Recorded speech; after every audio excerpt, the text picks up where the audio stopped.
Baiklah, Assalamualaikum warahmatullahi wabarakatuh.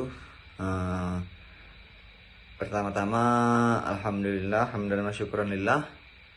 Kemudian salatan wassalaman ala bina Rasulullah Sallallahu Alaihi Wasallam. Baiklah, kami dari kelompok 7 akan mempresentasikan materi kami tentang akad wadiah dan akad qorot. Sebelum itu, saya memperkenalkan diri. Saya kelompok kami yang berjumlah 4 orang, yakni saya sendiri, Jahidi Hikam, kemudian Putri Irene Wulandari, Dia Ayu Cahyani, dan binti Kamila Sani. Langsung saja ke materi yang pertama tentang akad wadiah. Definisi akad wadiah. Secara bahasa, wadiah berarti titipan murni atau amanah.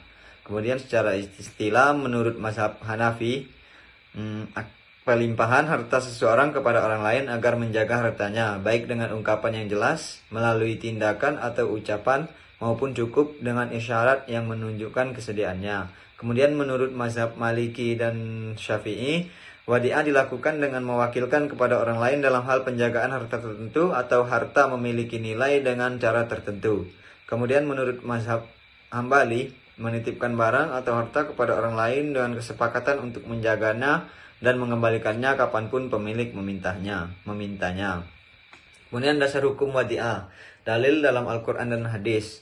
Yang pertama, dalil dalam Al-Quran, yakni dalam surah Al-Baqarah ayat 283, yang artinya akan tetapi jika sebagian kamu percaya sebagian yang lain, maka hendaklah yang dipercaya itu menunaikan amanatnya atau utangnya, dan hendaklah ia bertakwa kepada Allah Tuhannya. Kemudian Quran surah An-Nisa ayat 58, yang artinya sesungguhnya Allah menyuruh kamu menyampaikan amanat kepada yang berhak menerimanya, dan menyuruh kamu apabila menetapkan hukum di antara manusia supaya kamu menetapkan dengan adil. Kemudian hadis Nabi Sallallahu Alaihi Wasallam yang artinya tunaikanlah amanah kepada orang yang mengamanahkan kepadamu, dan janganlah kamu mengkhianati orang yang mengkhianatimu. Hadis riwayat Abu Daud dan Tirmizi.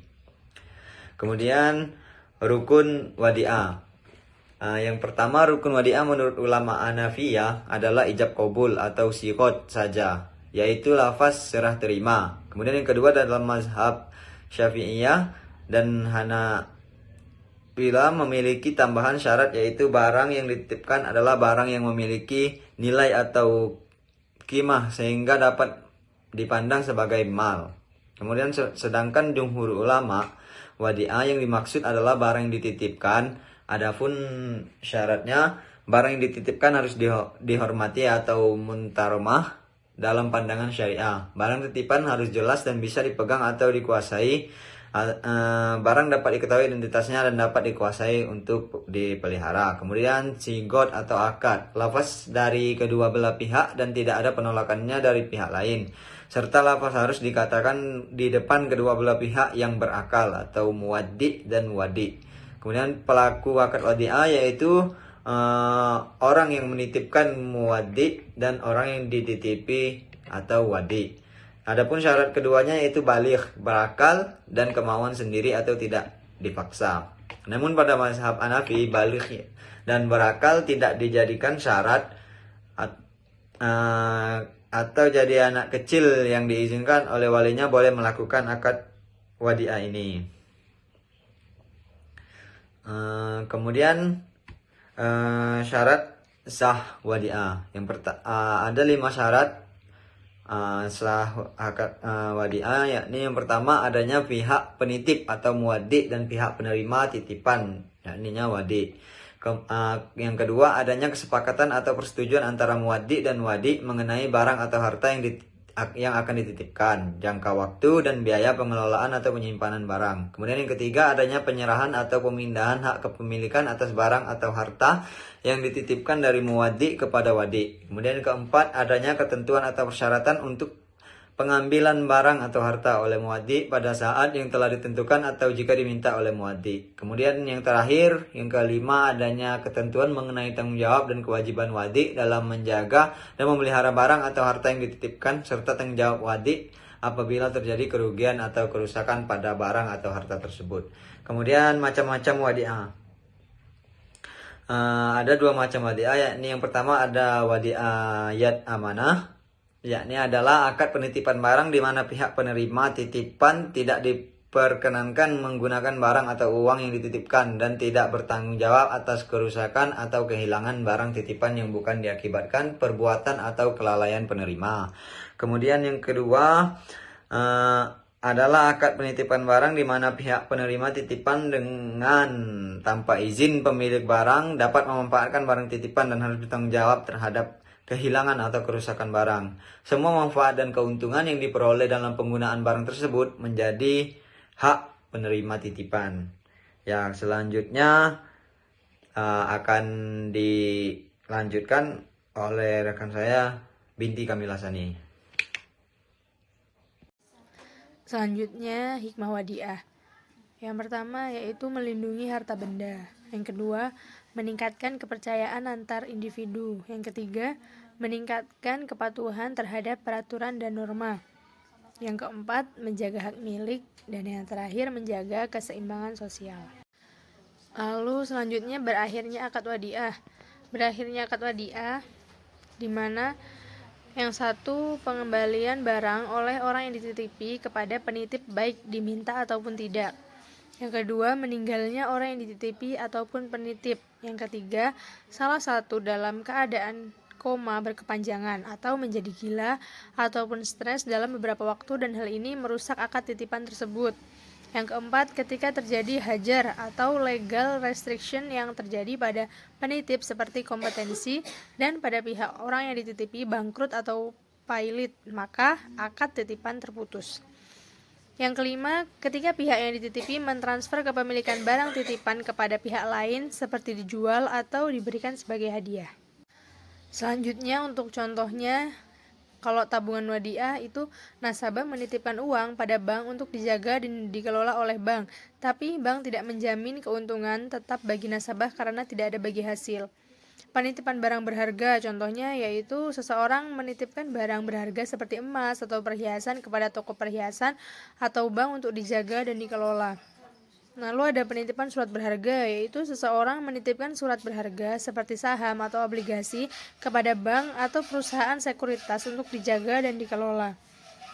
Lalu ada jasa pengiriman uang. Seseorang mengirim uang melalui jasa pengiriman uang dan mempercayakan pengelolaannya kepada pihak tersebut.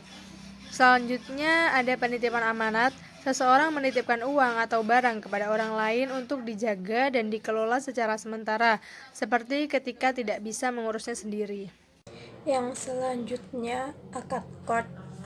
Definisi qard secara bahasa berasal dari kata al-qard yang bermakna memotong, memutus. Kemudian secara istilah, menurut mazhab Hanafi, qard adalah suatu pinjaman atas apa yang dimiliki satu orang lalu diberikan kepada orang lain, kemudian dikembalikan dalam kepunyaannya dengan baik hati. Pada mazhab Maliki, qard adalah pembayaran dari suatu yang berharga untuk pembayaran kembali, tidak berbeda atau setimpal.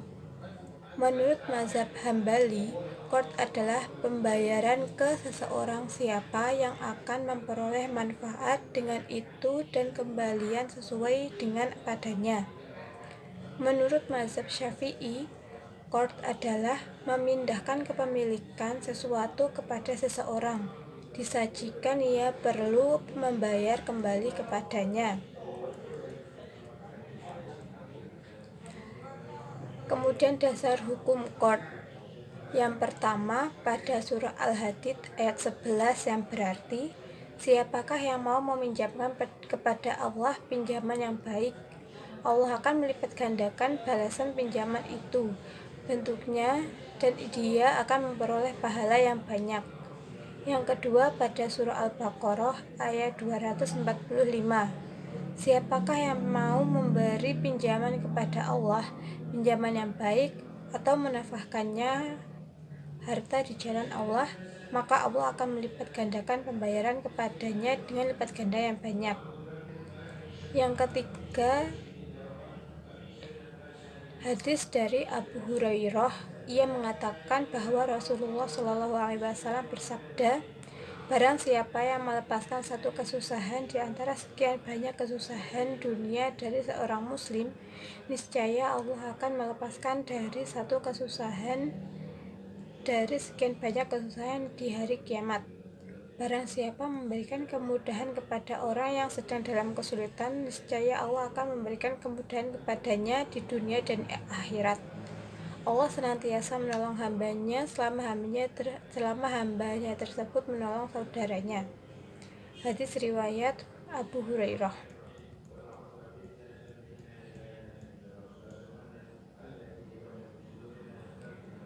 Rukun qard. Yang pertama, pihak peminjam atau muqtarid, yaitu pihak peminjam atau orang yang meminjamkan dana atau uang kepada pihak pemberi pinjaman. Kemudian pihak pemberi pinjaman atau mukrid, yaitu pihak yang memberikan pinjaman atau orang atau badan yang memberikan pinjaman dana atau uang kepada pihak peminjam. Yang ketiga, dana atau qard atau barang yang dipinjamkan disebut muqtarad, yaitu dana atau barang yang dimaksud sejumlah uang atau barang yang dipinjamkan kepada pihak peminjam.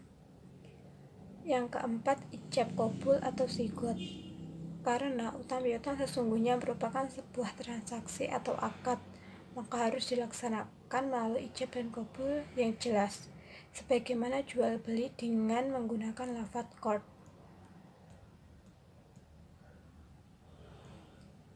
Syarat sah qard. Yang pertama, adanya pemberi pinjaman muqtarid dan penerima pinjaman muqrid. Yang kedua, adanya kesepakatan atau persetujuan antara muqrid dan muqtarid mengenai jumlah pinjaman, jangka waktu, dan jaminan yang diberikan. Yang ketiga, adanya penyerahan atau pemindahan hak kepemilikan atas uang atau barang yang dipinjamkan dari muqtarid kepada mukrid. Yang keempat, adanya ketentuan atau persyaratan untuk pengembalian uang atau barang pinjaman secara utuh oleh mukrid kepada muqtarid pada saat yang telah ditentukan. Yang kelima, adanya ketentuan mengenai apabila terjadi keterlambatan oleh mukrid, termasuk hal-hal seperti benda atau sanksi atas pelanggaran. Hikmah akad qard. Yang pertama, membantu meringankan beban keuangan. Yang kedua, membantu memenuhi kebutuhan hidup. Yang ketiga, membantu memperkuat hubungan sosial. Yang keempat, meningkatkan kepatuhan terhadap peraturan dan norma. Dan yang kelima, yaitu menjaga hak milik. Yang selanjutnya yaitu berakhirnya akad qard. Yang pertama, ketika pihak yang menerima pinjaman telah melunasi seluruh pinjaman beserta biaya tambahan jika ada. Yang kedua, akad qard dapat berakhir melalui kesepakatan bersama antara pihak yang memberi pinjaman dan pihak yang menerima pinjaman. Yang ketiga, jika salah satu pihak ada yang meninggal, baik dari pihak pemberi atau penerima pinjaman. Yang keempat, jika pihak yang menerima pinjaman bangkrut, maka akad qard dapat dianggap berakhir dan pihak yang memberikan pinjaman memiliki hak untuk menuntut pengembalian pinjaman dari pihak yang menerima pinjaman yang masih memiliki aset yang dapat ditarik kembali. Dan yang kelima yaitu akad qard dapat dibatalkan oleh pihak yang memberikan pinjaman jika pihak yang menerima pinjaman melanggar ketentuan yang telah disepakati. Contohnya, yang pertama, pinjaman uang tunai dari bank atau lembaga keuangan yang harus dikembalikan dalam jangka waktu tertentu dengan biaya yang telah disepakati. Yang kedua, pemberian uang tunai secara sementara kepada seseorang dalam bentuk qardul hasan, di mana penerima pinjaman tidak dikenakan biaya tambahan. Yang ketiga, pemberian uang dalam bentuk qardul hasan untuk membantu pembangunan atau kegiatan sosial, di mana penerima pinjaman harus mengembalikan pinjaman pada waktu tertentu tanpa bunga atau biaya tambahan. Yang keempat, peminjaman barang atau peralatan untuk digunakan dalam jangka waktu tertentu dengan kesepakatan bahwa Barang atau peralatan harus dikembalikan dalam kondisi yang sama seperti saat dipinjamkan. Dan yang terakhir, pemberian modal usaha kepada seseorang atau perusahaan untuk membantu membiayai kegiatan bisnis, di mana penerima pinjaman harus mengembalikan modal dengan persentase keuntungan yang telah disepakati. Sekian presentasi dari kelompok kami. Apabila ada kekurangan ataupun kesalahan, kami mohon maaf yang sebesar-besarnya. Assalamualaikum warahmatullahi wabarakatuh.